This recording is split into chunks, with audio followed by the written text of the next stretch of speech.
இந்த வீடியோல பைரி படம் எப்படி இருக்குன்னு பார்க்கலாம். நாகர்கோயில் பகுதியில் அருக்குவலைன்ற ஒரு ஊர்ல வாழ்ற ஹீரோ தான் சையத் மஜீத். படிக்கிறதுல ஆர்வம் காட்டாம புறா வளர்க்கறதுல ரொம்ப ஆர்வம் காட்டுறாரு. இந்த ஆர்வம் இன்னும் அதிகரிச்சு புறா பந்தயம் வரைக்கும் போகுது. அதே ஊர்ல பெரிய மனிதரான வினு லாரன்ஸ் புறா பந்தயம் நடத்திட்டு வராரு. புறா பந்தயத்துல மோசடி நடப்பத சையத் மஜீத் கண்டுபிடித்து தட்டி கேட்கிறாரு.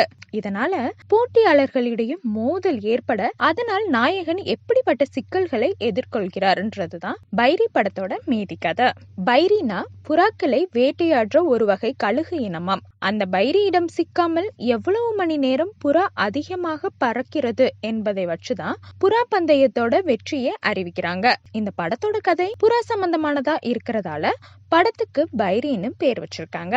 நாகர்கோயில் மக்களோட வாழ்க்கையை மிக யதார்த்தமா சொல்லியிருப்பதும் புறா பந்தயத்தின் பின்னணியை மிக சுவாரஸ்யமாக சொல்லியிருப்பதும் ரொம்பவே ரசிக்க வைக்குது.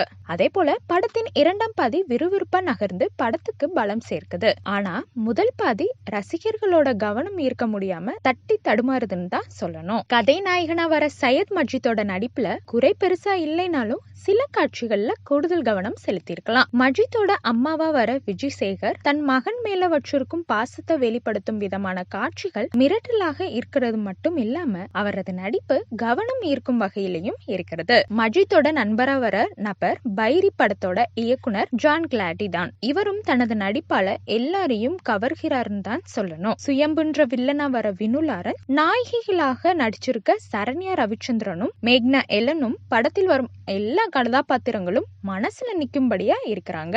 ஏவி வசந்த்குமாரோட ஒளிப்பதிவு நாகர்கோயிலோட அழகையும் அந்த ஊரோட வாழ்வியலையும் மிக நேர்த்தியா காட்சிப்படுத்தியிருக்காருன்னு சொல்லணும். அதே போல அருண்ராஜின் இசையும் ரசிக்க வைக்குது. கடைசி வர தொடரும் வில்லு பாட்டும் பின்னணி இரண்டும் பெரிய வில்லங்கமாவே இருக்கு. இந்த படத்தோட இயக்குனர் ஜான் கிளாடி தான் எடுத்துக்கொண்ட கதைக்களத்துக்கு கச்சிதமா திரைக்கதை அமைத்து படத்தை சுவாரஸ்யமாக நகர்த்தி போயிருக்காரு. குறிப்பா புறா பந்தயத்தை காட்சிப்படுத்திய விதமாகட்டும், நட்பை பேசும் விதமாகட்டும், இதெல்லாம் படத்துக்கு கூடுதல் பலம் சேர்த்திருக்குன்னே சொல்லலாம். கிராபிக்ஸ் உதவியோடு புறா பந்தயங்கள் காட்சிப்படுத்தப்பட்டிருந்தாலும் அதன் மேக்கிங் வியக்க வைக்கிறது. அதே போல நடிகர்களில் பெரும்பாலானவர்கள் புதுமுகங்களாக இருந்தாலும் அவங்க கிட்ட தேவையான நடிப்பை சிறப்பா கேட்டு வாங்கியிருக்காரு இயக்குனர். கதாநாயகன் தனது அம்மாவை டீ போட்டு பேசி திரியும் காட்சிகளை எத்தனை நினைச்சுக்காம இது கதைக்காக வைத்திருக்கும் காட்சின்னு நம்ம ரசிகர்கள் நம்பணுமே. மற்றபடி புறா பந்தயம்ன்ற புதிய களம் புதிய கோணத்துல ரசிகர்களுக்கு புதிய அனுபவத்தை கொடுக்கும் வகையில் தான் இயக்குனர் ஜான் கிளாடி இந்த படத்தை இயக்கியிருக்காருன்னு சொல்லணும். மொத்தத்துல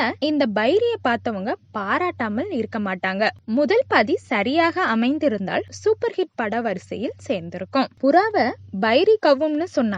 ஆனா இந்த பைரிய படத்தின் முதல் பாதி கவ்விடுச்சு.